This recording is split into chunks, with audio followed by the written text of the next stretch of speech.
Hello friends, welcome to Java tutorial. In this tutorial, we are going to study about the thread. In our normal life, we are doing multitask simultaneously. In similar way, Java program can run two or more processes concurrently. This process is called multithreading.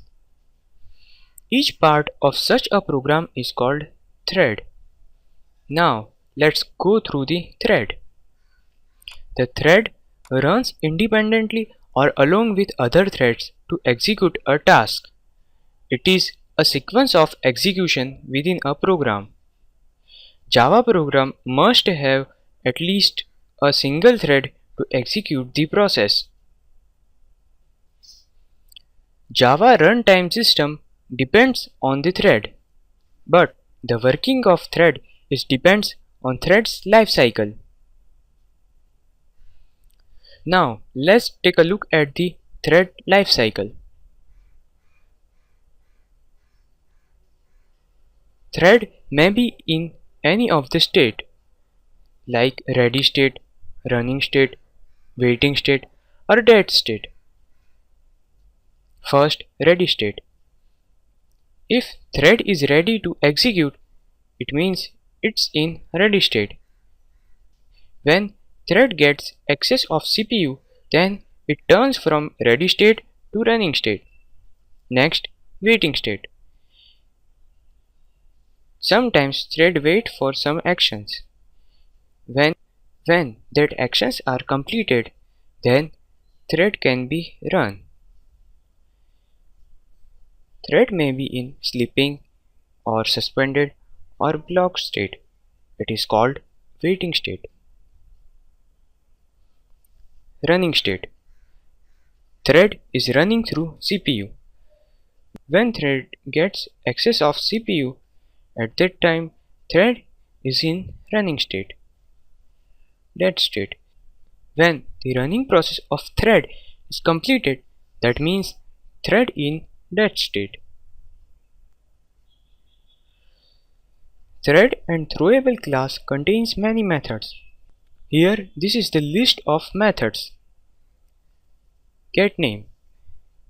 GetName is used to get the name of thread. GetPriority is used to get the priority of thread. IsAlive is used to check whether the thread is alive.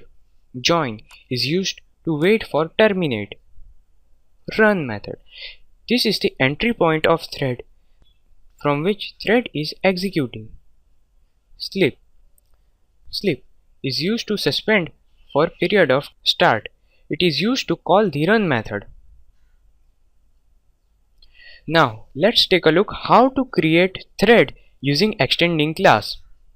Here is the steps. First, creating new class that extends thread. Second, creating an object for that class.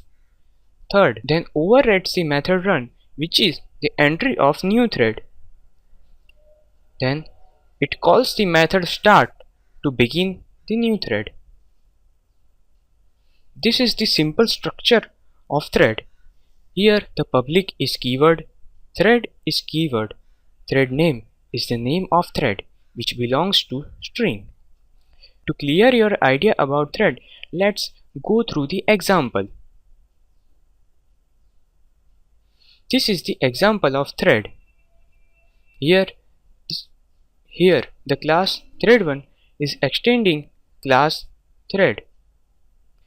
Means thread1 is subclass of thread class.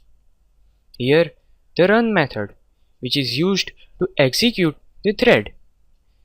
The main code of thread is inside in run method. This is the for loop which prints this statement from 0 to 5. This is our main class. Here T1 is the object of thread1 class, which is the thread. Now to call our run method of thread class, we have to use start method. t1.start is used to call the run method of thread class. Now our thread is executing. So let's check the output. Let's run our program.